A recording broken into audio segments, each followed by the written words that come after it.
আল্লাহ সুবহানাহু ওয়া তাআলার কাছে মুসা আলাইহিস সালাম 6টা প্রশ্ন করেছেন এবং আল্লাহ তাআলা মুসা আলাইহিস সালামকে 6টা বিষয়ের উত্তর দিয়েছেন। সহিহ ইবনে হিব্বানের 361 নম্বর হাদিস।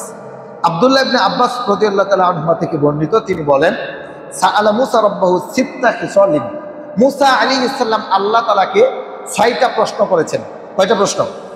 6টা প্রশ্ন করেছেন। 1 নাম্বার, ফাকালা ইয়া রাব্বি আইয়ুল ইবাদি আহাব্বু ইলাইকা। হে রব, আপনার কাছে আমি জানতে চাচ্ছি আপনার বান্দাদের মধ্য থেকে আপনার কাছে সবচাইতে প্রিয় কে? কে আপনার কাছে সবচাইতে প্রিয়? কাকে আপনি সবচাইতে বেশি ভালোবাসেন? এই ব্যক্তিটা কে? আল্লাহ সুবহানাহু ওয়া তাআলা বলছেন, আল্লাযী ইয়াযকুরুনি ওয়া লা ইয়ানসানি। ওই ব্যক্তি আমার কাছে সবচাইতে প্রিয় যেই ব্যক্তি আমাকে স্মরণ করে কখনো ভুলে যায় না। তাহলে মুসা আলাইহিস সালাম প্রশ্ন করলেন, আপনার কাছে আপনার বান্দাদের মধ্য থেকে সবচাইতে প্রিয় কে?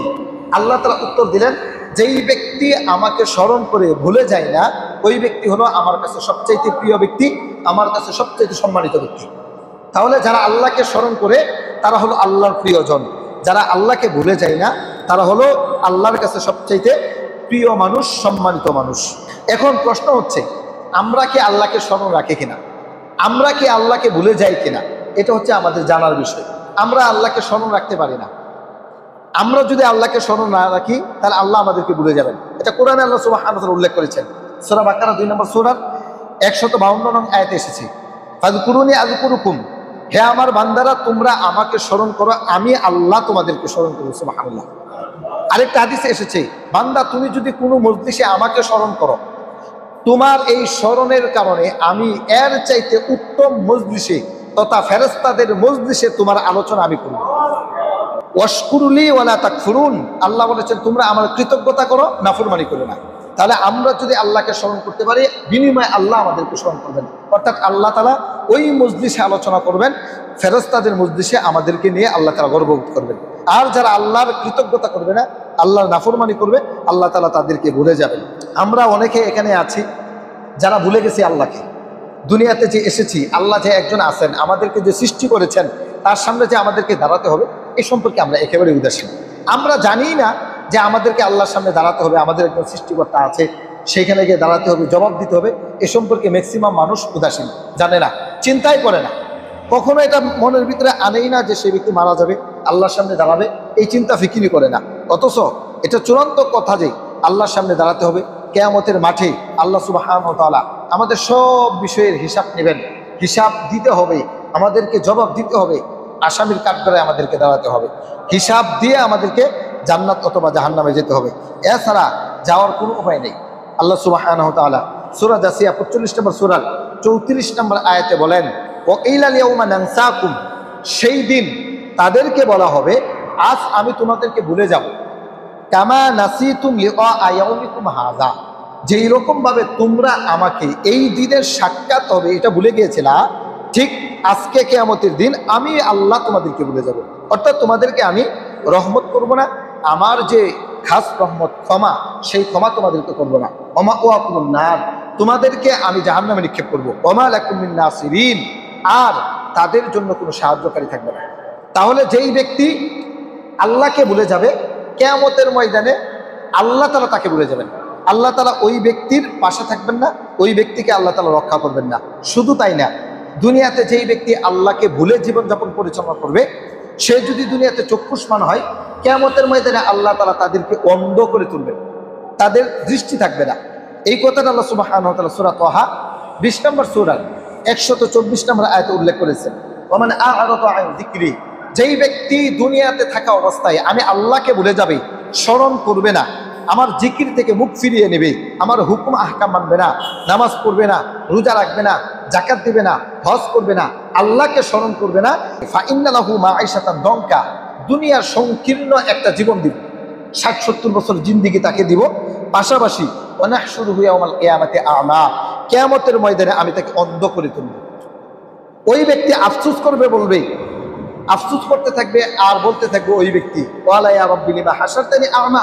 হে আমার রব, আপনি আমাকে কেন আজকে অন্ধ করে তুলেছেন? ওয়াকাদ কুনতু বাসীরা, অথচ দুনিয়াতে আমি চক্ষুষ্মান ছিলাম, আমি দেখতাম, আমি অন্ধ ছিলাম না। আজকে কিয়ামতের ময়দানে আমি দেখতে পাচ্ছি না, কারণ কি? কেন আপনি আমাকে অন্ধ করে তুলেছেন?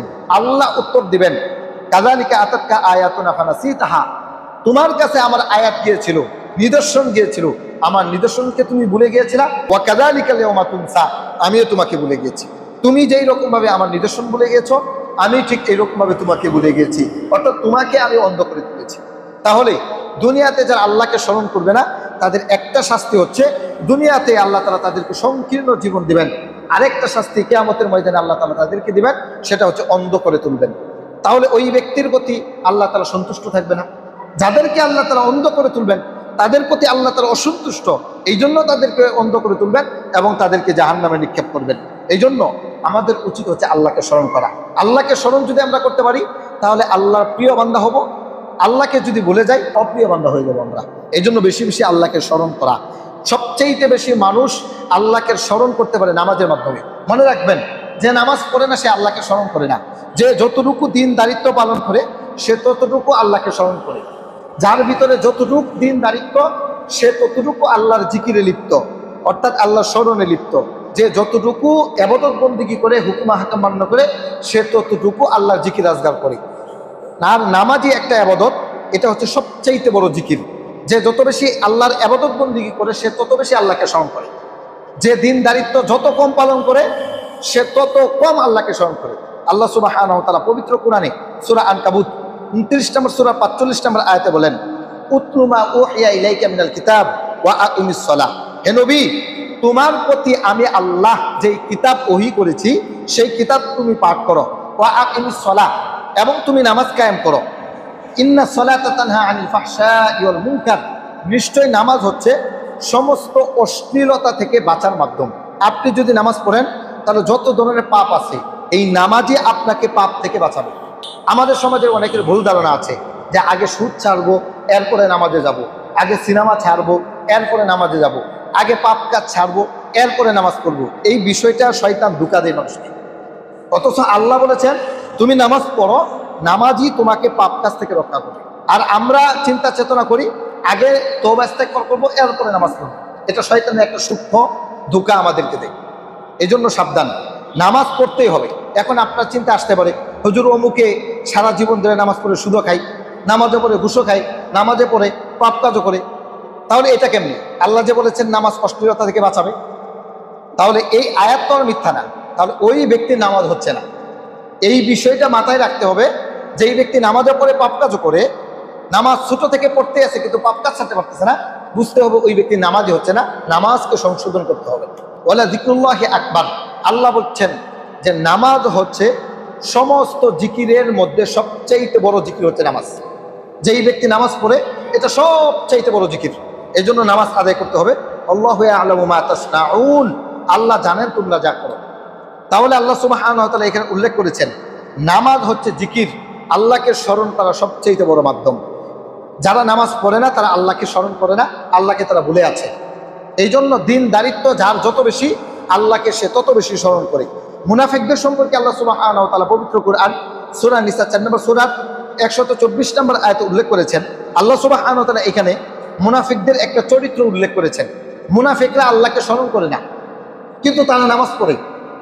মুনাফিক তার নামাজ পড়ে, নামাজ পড়ার পরেও তারা আল্লাহকে স্মরণ করে না। কিভাবে এটা আল্লাহ সুবহানাহু ওয়া তাআলা উল্লেখ করেছেন।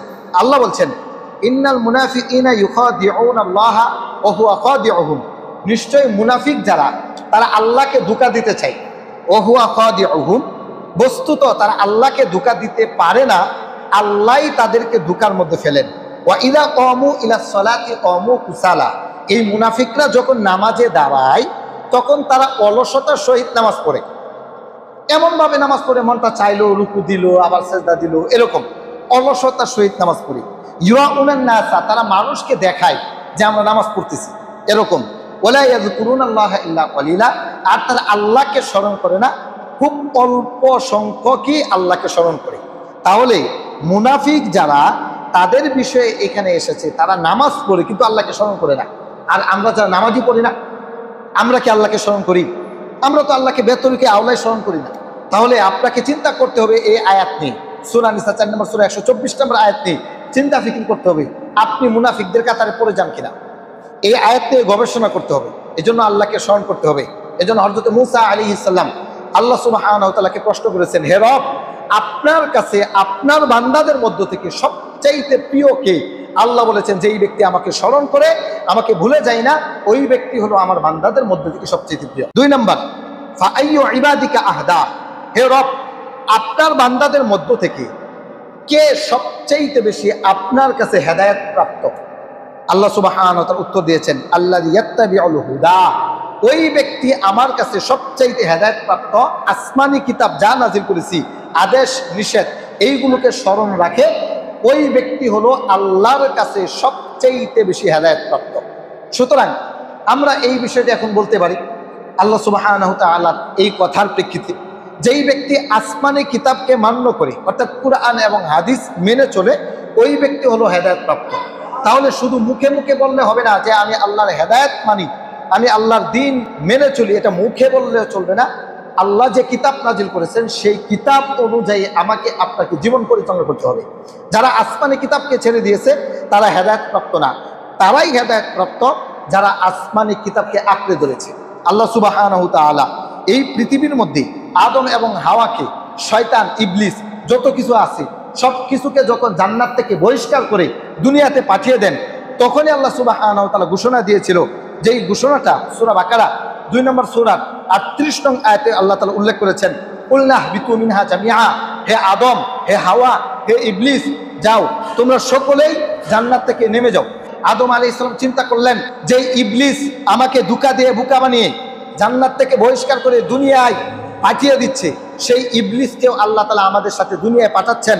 আমার সন্তানদের বয়স হবে 60 থেকে 70 বছর, প্রক্ষান্তরে ইবলিসের বয়স হবে কিয়ামত অবধি। আমার সন্তানেরা যখন একটু শয়তানের প্ররোচনা বুঝতে পারবে, তখনই তাদের মরণের সময় চলে আসবে, শয়তান ধোঁকা দিয়ে তাদেরকে বোকা বানাতে চাইবে। আমার এই সন্তান তো জাহান্নামের আগুন থেকে বাঁচতে পারবে না। আল্লাহ সুবহানাহু ওয়া তাআলা আদমের এই মনের চিন্তাকে দূর করার জন্য বলেছেন, ফা ইম্মা ইয়াতিয়ান্নাকুম মিন্নি হুদান, হে আদম তুমি চিন্তা করো না, যাও তুমি দুনিয়াতে নেমে যাও, আমার পক্ষ থেকে তোমাদের কাছে হেদায়েত আসবে।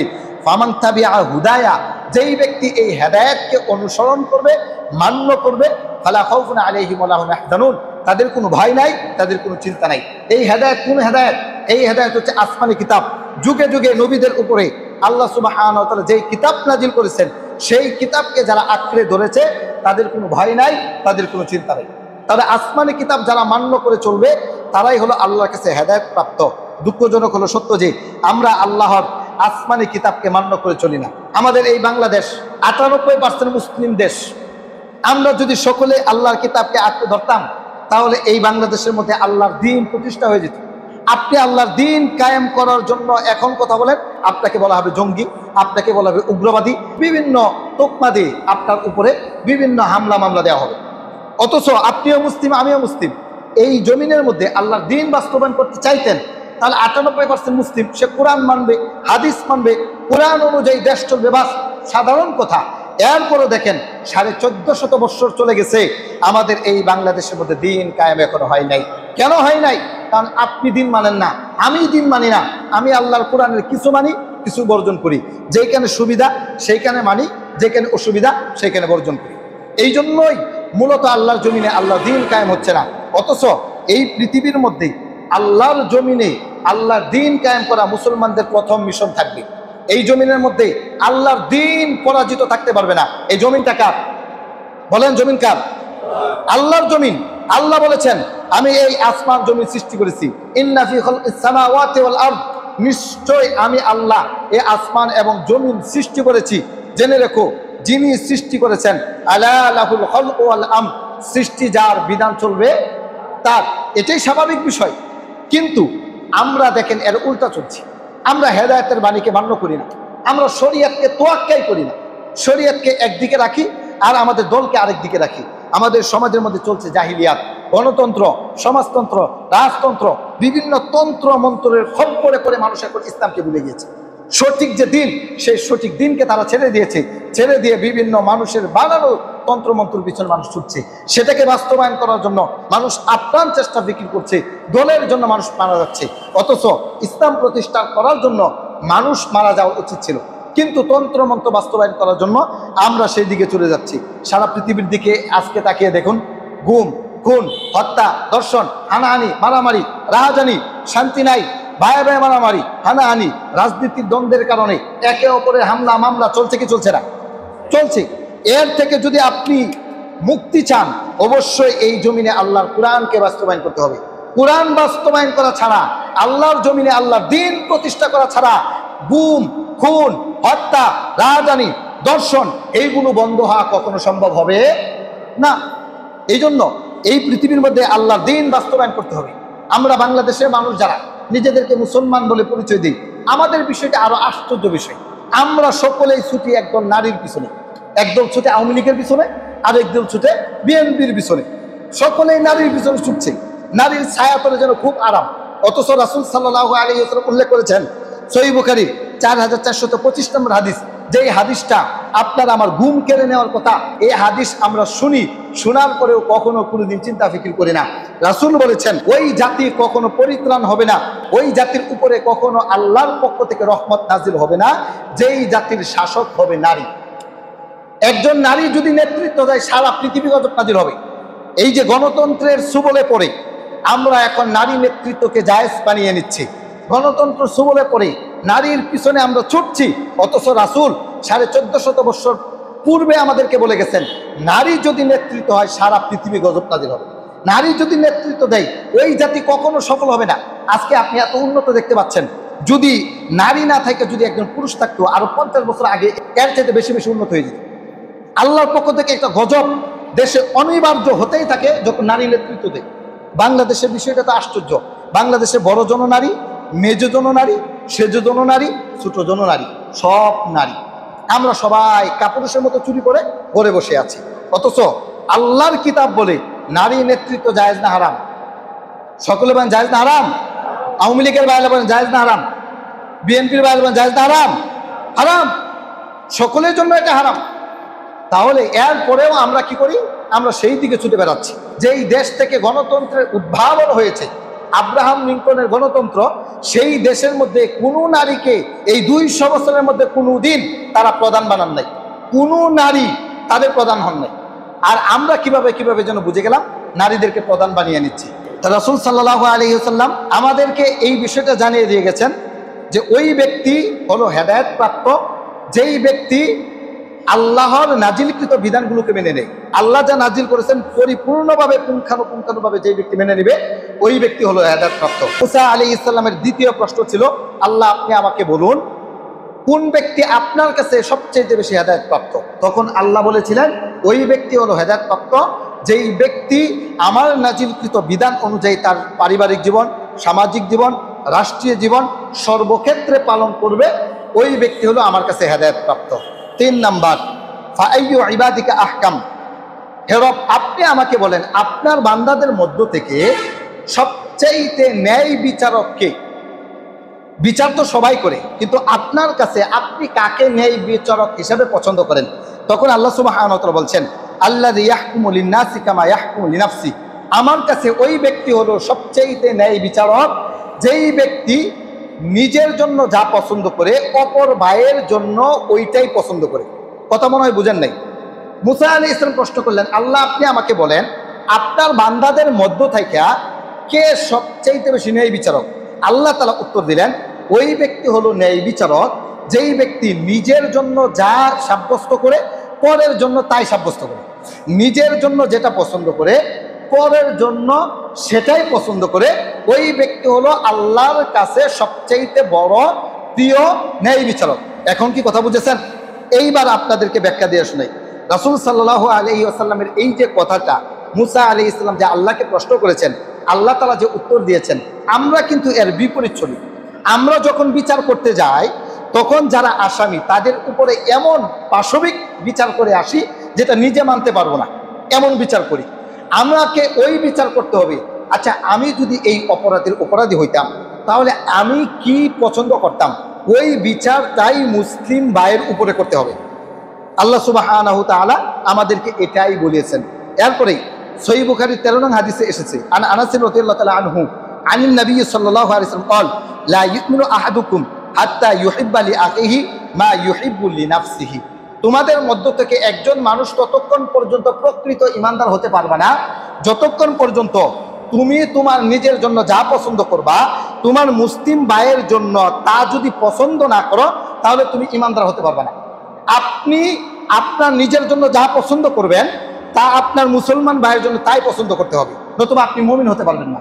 উদাহরণস্বরূপ বুঝেন, আপনি দুনিয়াতে থাকা অবস্থায় এখন চিন্তা করবেন আপনার 2টা ছেলে আছে, এখন আপনার ভাইও আছে, আপনার সন্তানদের সাথে আপনার ভাই কেমন আচরণ করলে আপনি খুশি? আপনি অবশ্যই চাইবেন যেন আপনার ভাই আপনার সন্তানদের সাথে ভালো আচরণ করে, লেখাপড়া করায়, তাদেরকে খাবার দাবার দেয়, ঘর থেকে যেন বের না করে দেয়, যেন জুলুম না করে, অত্যাচার না করে। এটাই তো সবাই চাইবেন, কি বলেন আপনারা? এটাই চাইবেন না? এটাই চাইবেন। কিন্তু কোনো কারণে আপনার ভাই মারা গেল, আপনি জীবিত, তাহলে আপনি আপনার ভাতিজার উপরে ওই বিচারটাই করুন যেটা আপনি মারা যাওয়ার পরে আপনার সন্তানদের জন্য আপনি পছন্দ করতেন, তাহলে আপনি ইমানদার।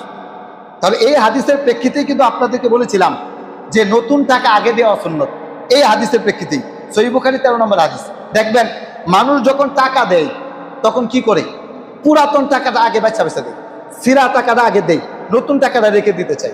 কিন্তু এই পুরাতন টাকা দিতে দিতে দিতে দিতে একসময় নতুন টাকা দেওয়া লাগে কি লাগে না? লাগে। কিন্তু হাদিস হচ্ছে যেটা তুমি তোমার নিজের জন্য পছন্দ করবা সেটা তোমার ভাইয়ের জন্য পছন্দ করবেন। এটাই হলো প্রকৃত ইমানদারদের আলামত। তাহলে আপনার পছন্দ হচ্ছে নতুন টাকা, আপনি আগে নতুন টাকা দিবেন, এরপরে পুরান টাকা আস্তে আস্তে দিতেই হবে। আচ্ছা, নতুন একটা 100 টাকা নোট একদিকে রাখা হলো, আর একটা পুরান 100 টাকা নোট রাখা হলো, মাঝখান থেকে একটু সিরাও আছে, এই 100 টাকার মধ্যে কোনো তফাৎ আছে কি? কোনো তফাৎ আছে? এই 100 টাকার যেই মূল্য ওই 100 টাকার সেই মূল্য। কিন্তু বাস্তবিক অর্থে আমরা নতুনটাকে নিজের কাছে রাখি আর পুরানটা আগে দিতে চাই, এমনটা যেন আমরা না করি। তো যাই হোক, এই হাদিসের প্রেক্ষিতে যেই বিষয়টা আপনাদেরকে বোঝাতে চাইছি সেটা হলো নিজের জন্য যেটা পছন্দ করবেন সেটা মুসলিম ভাইয়ের জন্য পছন্দ করবেন, তাহলে আপনি ইমানদার। এই ছিল 3 নম্বর প্রশ্ন। 4 নম্বর, ফাআইয়ু ইবাদিকা আ'লাম, হে আল্লাহ আপনি আমাকে জানান আপনার বান্দাদের মধ্য থেকে সবচাইতে জ্ঞানী কে?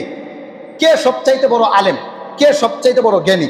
তখন আল্লাহ সুবহানাহু ওয়া তাআলা বলছেন, আল্লাযী লা ইয়াশবাউ মিনাল ইলমি, ওই ব্যক্তি হলো সবচাইতে বড় জ্ঞানী যেই ব্যক্তি এলেম শিক্ষা করতে কখনো পরিতৃপ্ত হয় না, অর্থাৎ সদা সর্বদা এলেম শিখতেই থাকে, শিখতেই থাকে। ইয়াজমাউ ইলমান নাসি ইলা ইলমিহি, শুধু তাই না, মানুষের দুয়ারে দুয়ারে যায়, কার কাছে কি এলেম আছে সেটা শিক্ষা করার জন্য মানুষের কাছে যায়, সেখান থেকে এলেম শিক্ষা করে সে নিজে এলেম হাসিল করে। ওই ব্যক্তি হলো আল্লাহর কাছে সবচেয়ে বড় আলেম। মানুষ বলে না যে জানার কোনো কি নাই, শেষ নাই, এটা আমাদের সমাজে মানুষ বলে। 4 নং প্রশ্নের মধ্যে এই বিষয়টা সম্পৃক্ত। ওই ব্যক্তি হলো আল্লাহর কাছে সবচেয়ে বড় আলেম যেই ব্যক্তি এলেম শিক্ষা করে শিখতেই থাকে, শিখতেই থাকে, নিজেকে ছাত্রই ভাবে, সদা সর্বদা এলেম শিখতেই থাকে, বলে না যে আমি সবচেয়ে বড় আলেম, আমার চাইতে বড় আলেম কেউ নাই, আমি যা জানি আর কেউ জানে না, এমন কথা কেউ বলে না। এই কথাটা হযরত মুসা আলাইহিস সালাম বলেছিলেন। মুসা আলাইহিস সালাম তার উম্মতের সামনে এভাবে ভাষণ দিচ্ছেন, এমন ভাষণ দিয়েছেন, তখন একজন ব্যক্তি দাঁড়িয়ে বলল, আজকে তো আপনি মাশাআল্লাহ অনেক সুন্দর ভাষণ দিয়েছেন, মনে হয় যে আপনার চাইতে বড় জ্ঞানী আর কেউ নাই। তখন মুসা আলাইহিস সালাম বলেছেন যে হ্যাঁ, আমি সবচাইতে বড় জ্ঞানী, আমার চাইতে জ্ঞানী আর কেউ নাই। তার কথা ঠিক আছে, তিনি রসুল, তার কাছে আসমানি কিতাব এসেছে, তিনি এই কথাটা বলেছেন, এটাও ঠিক আছে, কিন্তু আল্লাহর এটা অপছন্দ হয়েছে। আল্লাহ বলল যে না মুসা, তোমার তো এই কথা বলা ঠিক হয় নাই। আল্লাহ সুবহানাহু তাআলা তাকে বললেন, ওহী করলেন যে মুসা, তোমার চাইতে জ্ঞানী ব্যক্তি আছে, যাও, আমার একজন বান্দা আছে 2 সাগরের মাঝখানে আছে, যেইখানে 2 সাগর মিলিত হয়েছে ওইখানে আর তুমি আমার বান্দাকে পাইবা, যার নাম হচ্ছে হযরত খিজর আলাইহিস সালাম। ওই খিজর আলাইহিস সালামের কাছে যাও, তিনি তোমার চাইতে বড় জ্ঞানী মানুষ। আল্লাহ সুবহানাহু ওয়া তাআলা তার কাছে ইলম শিক্ষার জন্য মুসা আলাইহিস সালামকে পাঠিয়েছিলেন। তা যাই হোক, কেউ নিজেকে বড় জ্ঞানী পণ্ডিত মনে করবেন না। আল্লাহ সুবহানাহু ওয়া তাআলা মানুষকে জ্ঞান দেন, কাউকে কম দেন, কাউকে বেশি দেন। আপনার উপরেও জ্ঞানী আছে, আর তার উপরেও জ্ঞানী আছে, তার উপরে জ্ঞানী আছে। তাহলে আল্লাহ সুবহানাহু ওয়া তাআলা বলছেন, ওই ব্যক্তি হলো আমার কাছে সবচাইতে বড় আলেম যেই ব্যক্তি এলেম পিপাসু, এলেম শিক্ষা করতেই থাকে, কখনো পরিতৃপ্ত হয় না। 5 নাম্বার, ফাআইয়ু ইবাদিকা আ'আজ্জু, হে রব আপনি আমাকে বলেন আপনার বান্দাদের মধ্য থেকে আপনার কাছে সবচাইতে সম্মানিত বান্দা কে, এটা আপনি আমাকে বলেন। তখন আল্লাহ তাআলা বলেন, আল্লাযী ইযা উদ্দিরা গফার, আমার কাছে সম্মানিত ব্যক্তি হচ্ছে ওই ব্যক্তি যেই ব্যক্তির ক্ষমতা থাকার পরেও মানুষকে ক্ষমা করে দেয়। একজনে অপরাধ করেছে, আপনি ইচ্ছা করলে চর মাইয়া সাফার দাঁত ফালাই দিতে পারেন, কিন্তু আপনি মাফ করে দিলেন। আল্লাহ বলেছেন যেই ব্যক্তি ক্ষমতা থাকার পরেও মানুষকে ক্ষমা করে দেয় ওই ব্যক্তি হলো আমার কাছে সবচেয়ে প্রিয় ব্যক্তি।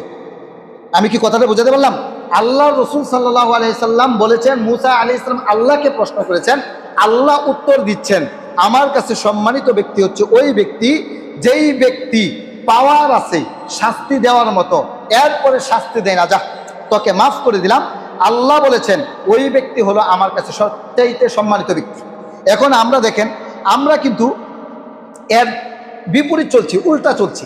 আমরা মানুষকে ক্ষমা করতে চাই না, আমরা মানুষকে শাস্তিই দিতে চাই, ক্ষমা আমরা এটা করতে চাই না। অথচ কোনো ব্যক্তি যদি মানুষকে ক্ষমা করে দেয় বিনিময়ে আল্লাহ তাআলা তাকে ক্ষমা করে দিবেন। আপনি যদি মানুষকে ক্ষমা করতে পারেন আপনাকে কে ক্ষমা করবেন? আল্লাহ ক্ষমা করবেন। এই বিষয়টা মাথায় গেঁথে নেবেন। আপনি যদি মানুষকে ক্ষমা করতে পারেন আল্লাহ তাআলা পুরস্কার হিসেবে আপনাকে ক্ষমা করে দিবেন। এই জন্য দেখেন এই সম্পর্কে আল্লাহ সুবহানাহু ওয়া তাআলা পবিত্র কোরআন সূরা আল ইমরান 3 নম্বর সূরা 123 এবং 24 নম্বর আয়াতে যারা মুত্তাকি, যাদের জন্য আল্লাহ তাআলা জান্নাত রেডি করেছেন তাদের গুণাগুণ বর্ণনা করতেছেন। আল্লাহ বলেন ওয়াসারিউ ইলা মাগফিরাতিন মির রাব্বিকুম ওয়া জান্নাতিন আরদুহাস সামাওয়াতু ওয়াল আরদ। আল্লাহ বলেছেন হে আমার বান্দারা তোমরা এমন জান্নাত যেই জান্নাতের প্রশস্ততা হচ্ছে আসমান থেকে জমিন অবধি, ওই জান্নাতের জন্য আল্লাহর কাছে প্রতিযোগিতা করো এবং আল্লাহর ক্ষমা পাওয়ার জন্য আল্লাহর কাছে প্রতিযোগিতা করো। উইদ্দাত লিল মুত্তাকিন, আর ওই জান্নাতটা আল্লাহ বানিয়েছে মুত্তাকিদের জন্য। তাহলে জান্নাত আল্লাহ বানিয়েছে মুত্তাকিনদের জন্য। সূরা আলী ইমরান 3 নম্বর সূরা 123 এবং 24 নম্বর আয়াত। এরপরে আল্লাহ সুবহানাহু ওয়া তাআলা বলছেন মুমিনদের আরেকটা গুণ, আল্লাযীনা ইউনফিকুনা ফিস সাররাই ওয়াদ দাররাই, যারা আল্লাহর রাস্তায় খরচ করে সুসময়ে এবং দুঃসময়ে, অভাবের সময় খরচ করে, যখন তার অনেক টাকা পয়সা আছে তখনও খরচ করে, ওয়াল কাযিমিনাল গায়জ, এবং রাগকে খেয়ে ফেলে, রাগকে দমন করে ফেলে। খুব রাগ উঠছে, আপনি শাস্তি দিতে পারবেন, আপনি রাগটাকে হজম করে ফেললেন। ওয়াল আফিনা আনিন নাস, রাগকে খাওয়ার পরে মানুষকে আপনি ক্ষমা করে দিলেন। আল্লাহ বলেছেন এই সমস্ত ব্যক্তিদের জন্যই আমি আল্লাহ তাআলা জান্নাতকে প্রস্তুত করে রেখে দিয়েছি। তাহলে মুত্তাকিনদের কয়েকটা গুণ আল্লাহ তাআলা এই আয়াতগুলোর মধ্যে উল্লেখ করেছেন। 1 নাম্বার, মুত্তাকি হলো তারা যারা সুখে থাকা অবস্থায় দুঃখে থাকা অবস্থায় আল্লাহ রাস্তায় খরচ করে। আরেকটা গুণ হচ্ছে যারা রাগকে খেয়ে ফেলতে পারে, রাগকে হজম করতে পারে, ওই ব্যক্তি হলো মুত্তাকি। আরেকটা গুণ হচ্ছে ওয়াল আফিনা আনিন নাস, যারা মানুষকে ক্ষমা করতে পারে, এরা হলো মুত্তাকি। আল্লাহ সুবহানাহু ওয়া তাআলা তাদের জন্য জান্নাত রেডি করে রেখে দিয়েছেন। তাহলে ভাইয়ের আমার, আল্লাহ সুবহানাহু ওয়া তাআলার কাছে যদি আপনি সম্মানিত হতে চান তাহলে মানুষকে ক্ষমা করতে হবে। আপনার যদি শক্তি থাকে আপনি তাকে শাস্তি দেওয়ার মতো, তাকে শাস্তি না দিয়া যদি আপনি তাকে মাফ করতে পারেন তাহলে আপনি হবেন আসমানের নিচে জমিনের উপরে আল্লাহর কাছে সবচেয়ে প্রিয় ব্যক্তি। সুবহানাল্লাহ। তাহলে আমরা কিন্তু এই কাজটা করতে পারি। আমাদের অনেক সময় এমন বিষয় আসে যে আমি ইচ্ছা করলে তাকে মারতে পারি কিন্তু মাফ করে দিলাম, এমন যদি করতে পারেন তাহলে আল্লাহ তাআলা আপনার প্রতি খুশি হয়ে যাবেন। এই জন্য আমরা যেন এই কাজটা করি। একটা ঘটনা বলি, সাহাবী কেরামের অবস্থাটা কেমন ছিল। সাহাবী কেরামের অবস্থাটা এমন ছিল, তারা আল্লাহর ক্ষমা পাওয়ার জন্য অনেক চেষ্টা ফিকির করত। একজন সাহাবীর নাম হচ্ছে মিস্তা। কি নাম বললাম বলেন তো দেখি? মিস্তা। মিস্তা ইবনে উসাসা, উসাসার পুত্র মিস্তা। এই মিস্তাকে আবু বকর সিদ্দিক রাদিয়াল্লাহু তাআলা আনহু লালন পালন করেন। তার ঘরের মধ্যে বড় হয়েছে, তাকে খাবার দাবার দিয়েছে, পোশাক আশাক দিয়েছে। ছোট থেকেই আবু বকর রাদিয়াল্লাহু তাআলা আনহু তাকে লালন পালন করেন। মুনাফিকরা কি করলো, আম্মাজান আয়েশা রাদিয়াল্লাহু তাআলা আনহার উপরে জিনার অপবাদ দিয়েছে। আর আম্মাজান আয়েশা হলো আবু বকর সিদ্দিক রাদিয়াল্লাহু তাআলা আনহুর মেয়ে। তখন মুনাফিকদের সাথে সুরে সুর মিলিয়েছে, তালে তাল মিলিয়েছে এই মিস্তা নামক ব্যক্তি। তিনি মুনাফিকদের চক্রান্ত বুঝতে পারে নাই, তাদের সাথে সাথে তাল মিলাইয়া তাদের সুরে সুরে কথা বলছে। যখন আবু বকর সিদ্দিক রাদিয়াল্লাহু তাআলা আনহু শুনতে পারলেন, হায় হায়, মিস্তাকে আমি বড় করলাম, আমার ঘরে খাইলো, আমি তাকে পড়াইলাম, আমি তাকে লেখাপড়া শিক্ষা দিলাম, আমি তাকে বিবাহ শাদী করাইলাম, সব কিছু করাইলাম, সেই মিস্তায় আমার মেয়ের নামে জিনার অপবাদ দিচ্ছে। তিনি কসম কাটলেন, আল্লাহর কসম, মিস্তাকে আমি আর এক ঢুক পানিও পান করাবো না। এই কসম খাওয়ার পরে আল্লাহ সুবহানাহু ওয়া তাআলা পবিত্র কোরআনের আয়াত নাজিল করে দিলেন। সূরা নূর 24 নম্বর সূরা 22 নম্বর আয়াত নাজিল করলেন। আল্লাহ বলেছেন, ওয়ালা ইয়াতালি উলুল ফাদলি মিনকুম ওয়াসআতি আইয়ুতু লিল কুরবা ওয়াল মাসাকিন ওয়াল মুহাজিরিনা ফি সাবিলিল্লাহ। হে দুনিয়ার মানুষ, তোমাদের মধ্য থেকে যাদের মর্যাদা বেশি, যাদের অর্থ সম্পদ বেশি, তারা যেন এই কসম না কাটে যে আমি ফকিরকে খাবার দিব না, নিকট আত্মীয় যারা তাদেরকে খাবার দিব না, মিসকিনদেরকে খাবার দিব না, এরকম কসম যেন না কাটে। ওয়াল ইয়াফু ওয়াল ইয়াসফাহু, তারা যেন তাদেরকে ক্ষমা করে দেয়। আলা তুহিব্বুনা আইয়াগফিরাল্লাহু লাকুম, বিনিময়ে আল্লাহ তাআলা তোমাদেরকে ক্ষমা করে দিবেন। এই আয়াত যখন আবু বকর সিদ্দিক রাদিয়াল্লাহু তাআলা শুনতে পারলেন যে আমি যদি তাকে ক্ষমা করে দেই তাহলে আল্লাহ আমাকে ক্ষমা করে দিবেন, সাথে সাথে আবু বকর রাদিয়াল্লাহু তাআলা আনহু বললেন, আল্লাহর কসম, আমি আগে যেইভাবে মিস্তাকে খাবার দিয়েছিলাম ঠিক এইভাবেই মিস্তাকে খাবার দিব। সুবহানাল্লাহ। সাহাবী কেরাম ক্ষমার জন্য তারা কত চেষ্টা ফিকির করত। তার নিজের মেয়েকে বলছে বেশ্যা, এটা শোনার পরে আপনি কখনো কোনোদিন ওই ব্যক্তিকে বাড়িতে রাখবেন না। বের হো বাড়ি থেকে, তোকে আমি খাবার দিব, আমার মেয়ের নামে এত বড় একটা মিথ্যা অপবাদ দিলি। কিন্তু আবু বকর সিদ্দিক রাদিয়াল্লাহু তাআলা যখনই শুনলেন যে আল্লাহ তাকে ক্ষমা করবেন, আল্লাহর ক্ষমার বিনিময়ে ওই ব্যক্তিকে আবু বকর সিদ্দিক রাদিয়াল্লাহু তাআলা ক্ষমা করে দিয়েছেন।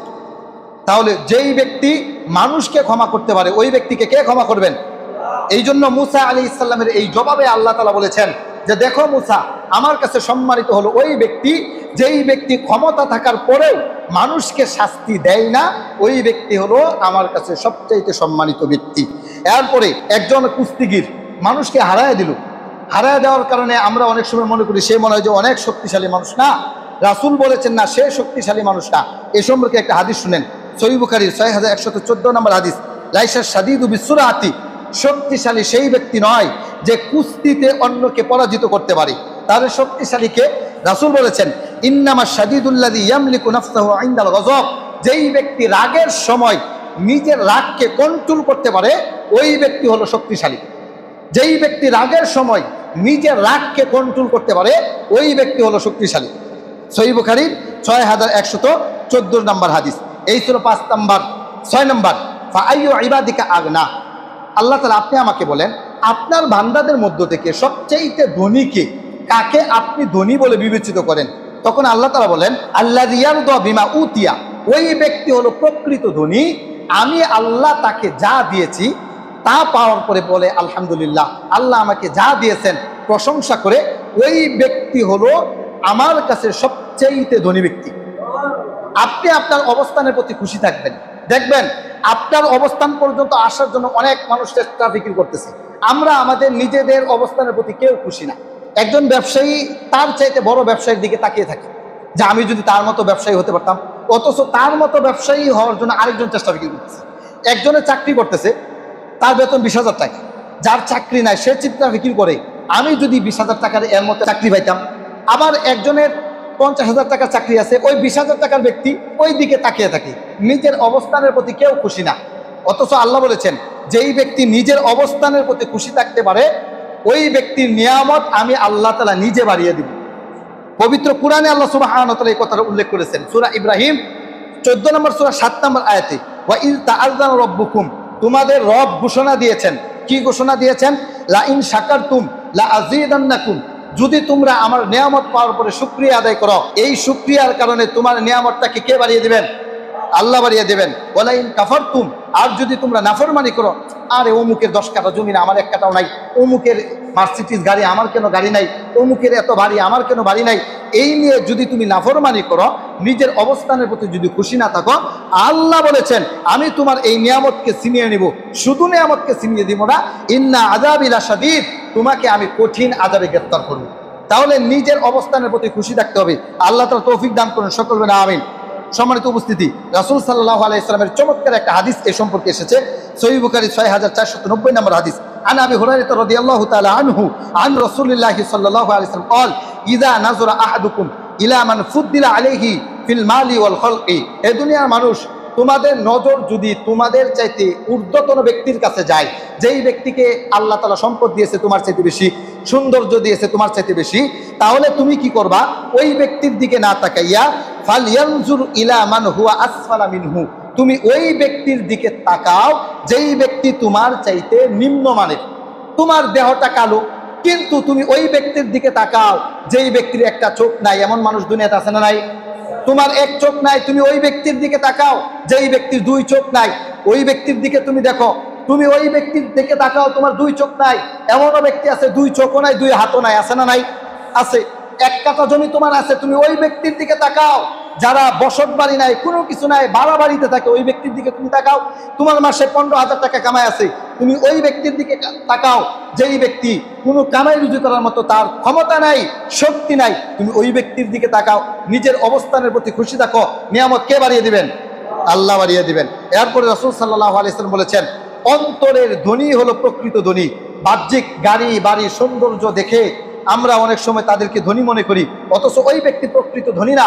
প্রকৃত ধনী হলো যার অন্তর ধনী। এই সম্পর্কে আরেকটা হাদিস এসেছে, রাসূল সাল্লাল্লাহু আলাইহি ওয়াসাল্লাম উল্লেখ করেছেন, সহিহ বুখারী 6446 নম্বর হাদিস, আন আবি হুরায়রা রাদিয়াল্লাহু তাআলা আনহু قال قال رسول الله صلى الله عليه وسلم ليس الغنى عن كثرة العرض। ওই ব্যক্তি প্রকৃত ধনী নয় যেই ব্যক্তির সম্পদ আছে, সম্পদ থাকলে ওই ব্যক্তি প্রকৃত ধনী হতে পারে না। ওয়ালাকিন্নাল গিনা গিনান নাফস, প্রকৃত ধনী হলো অন্তরের ধনী। দেখবেন আমাদের সমাজের মধ্যে কোটি কোটি টাকার মালিক, কিন্তু মসজিদে 5 টাকা দিতে পারে না, 10 টাকা দিতে পারে না, 1000 টাকা লেখাইছে অনেক আগে, দিতে পারে না। ওই যে 5-6 বছর আগে একটা সভা হয়েছিল, মাহফিল হয়েছিল, 25,000 টাকা দেন একটা খুঁটি লেখাইছে, এখনো দিতে পারে না, অথচ ধনী মানুষ। আছে না নাই সমাজে এমন মানুষ? 1000-2000 টাকা লেখাইছে, এরপরে মসজিদে দিতে পারে, আছে না নাই? অন্তর গরিব। কি গরিব ভাই বলেন না কেন? অন্তর গরিব। কিন্তু রিক্সা চালক, ভ্যান চালক, বাঙ্গারি বিক্রি করে ওই ব্যক্তি টাকা লেখাইছে, আজকে 2-4 দিন পরে টাকা দিয়ে আসতেছে, টাকা দিয়ে আসছে। একটা ফ্যান লেখাইছে 2 বছর আগে, এখন দেওয়ার কোনো নাম গন্ধ নাই। অন্তর গরিব ভাই। কি গরিব ভাই? অন্তর গরিব। এই জন্য এই সমস্ত ব্যক্তিদের অন্তরের মধ্যে শয়তান বিষ পুরা দিয়েছে। শয়তানের বিষ মারাত্মক। শয়তানের বিষ যদি কাদের অন্তরে থাকে, একেবারে তার কাছে সবকিছু হালাল মনে হয়। আমি যখন ছোট বিলে গেছি বাইর পাততে, সন্ধ্যাবেলা পাইতে রেখে আইছি, সকালবেলা বাইর তুলতে গেছি, সাপে দিছে চুবল। আমি তো এক দৌড়ে বাড়িতে, ছোট মানুষ, বাড়িতে দৌড়ে আসছি, চিৎকার শুরু করছি, চেঁচামেচি শুরু করছি। আম্মা উঠছে, আম্মা উঠা কি হয়েছে, সাপে কামড় দিচ্ছে, আম্মাও চিৎকার। ইন্তাজ আলী ভাই দৌড় ফেরা বাড়ি থেকে আইছে, কি ব্যাপার, কি হয়েছে, কি হয়েছে? ও সাপে কামড় দিছে। আমাকে কাঁধে কই দেয়া সন্ধ্যা হইরে বাড়িতে নিয়ে আসছে। তালে বসেন সন্ধ্যা ফকির, তিনি তখন উজা, আল্লাহ তাআলা ওনাকে জান্নাত দান করুন, সকলে আমিন। তার বাড়িতে নিয়ে আসার পরে আমাকে কাঁচামরিচ খাইতে দিছে। আমি কাঁচামরিচ চিবাইলাম, চিবানোর পরে দেখি জাল লাগে, এরপরে বান ছাইড়া দিছে। আমি বললাম কি ব্যাপার, আমাকে তো সাপে কামড় দিছে। তো যেই সাপে কামড় দিছে সেই সাপও বিষ নাই, এই জন্য তোর মুখের মধ্যে জাল লাগতেছে। আর যদি বিষ থাকতো তাহলে সব নাকি পানি পানি লাগতো। কথা কি ঠিক? যাদেরকে সাপে কামড় দিছে মুখে লবণ দেখ আর কাঁচামরিচ দেখ আর যাই দেখ, সব নাকি পানি পানি মনে হয়। দুনিয়ার সাপে কামড় দিলে মরিচ জাল হওয়ার পরেও যেরকম ভাবে পানি পানি লাগে, শয়তান যদি কারো অন্তরের মধ্যে বিষ ঢেলে দেয়, তাহলে ওই ব্যক্তির অবস্থাটা এমন হবে, ওই ব্যক্তির কাছে গানও ভালো লাগবে, সিনেমাও ভালো লাগবে, নামাজও ভালো লাগবে, হজও ভালো লাগবে, ওয়াজ মাহফিলও ভালো লাগবে, হালালটাও ভালো লাগবে, হারামটাও ভালো লাগবে, সবকিছু ফাইনসা মিশা লাগবে, সবকিছু। দুনিয়ার বিষ তো উজা দ্বারা আপনি নামাতে পারবেন, শয়তানের বিষ আপনি কি দিয়ে নামাবেন? শয়তানের বিষ নামানোর জন্য রাসূল সাল্লাল্লাহু আলাইহি ওয়াসাল্লাম বলেছেন, তোমাকে ইস্তেগফার করতে হবে। কি করতে হবে ভাই? ইস্তেগফার করতে হবে। আপনার অন্তরে যে শয়তানের বিষ ঢুকে গেছে, এই বিষটাকে আপনাকে নামাতে হবে। এই জন্য বেশি বেশি ইস্তেগফার করতে হবে, আল্লাহর কাছে তওবা ইস্তেগফার করতে হবে। তওবা ইস্তেগফার করে আল্লাহর কাছে ক্ষমা চাইতে হবে। যেই বিষয়টা বুঝাতে চেয়েছিলাম, শয়তানের বিষের আরেকটা হাতিয়ার হচ্ছে কৃপণতা। শয়তানের বিষের আরেকটা হাতিয়ার কি ভাই? কৃপণতা। দেখবেন আমাদের মসজিদের অনেক জরুরত, কিন্তু অনেক টাকাওয়ালা মানুষ আছে, টাকা দিতে চায় না। অনেক মানুষের নামে টাকা লেখা আছে, জানে যে আমি টাকাটা লেখাইছি, দিতে চাই না। শয়তানের বিষ অন্তরের মধ্যে লেগে আছে। এই জন্য এখানে যারা আছেন, আপনারা হয়তো মনে মনে জানেন যে আমি এই টাকাটা লেখাইছিলাম, একটা ফ্যান লেখাইছিলাম, একটা 1000 টাকা লেগেছিলাম, বাথরুমের জন্য এত টাকা লেখাইছিলাম, আমি বাথরুমের জন্য 5000 টাকা লেগেছিলাম, আলহামদুলিল্লাহ 2 দিন পরেই দিয়ে দিছি, এরপরে অনেকে দিয়ে দিছি। তাহলে যারা টাকা লেখাইছিলেন এই টাকাগুলো দিয়ে দেবেন। যদি না দেন তাহলে আপনার অন্তরের মধ্যে শয়তানে বিষ দিছে। শয়তানে কি দিছে ভাই? বিষ দিছে। এই জন্য কৃপণতা আপনার অন্তরে বেশি। এই জন্য দানের হাতকে প্রশস্ততা করবেন, আল্লাহর কাছে তওবা ইস্তেগফার করবেন। যার অন্তরের মধ্যে শয়তানের বিষ একবার ঢুকে গেছে ভাই, ওই ব্যক্তি নাজাত পাওয়ার মতো আর কোনো উপায় নাই। এই জন্য শয়তানের বিষকে নামাতে হবে। বিষ থাকলে যেরকম ভাবে মানুষ মারা যায়, অন্তরের মধ্যে শয়তানের বিষ থাকলে মানুষের ঈমান মারা যায়। আল্লাহ তাআলা আমাদেরকে শয়তানের বিষ মুক্ত অন্তর দান করুন, সকলে বলেন আমিন। ওয়া আখিরু দাওয়ানা আনিল হামদুলিল্লাহি রাব্বিল আলামিন।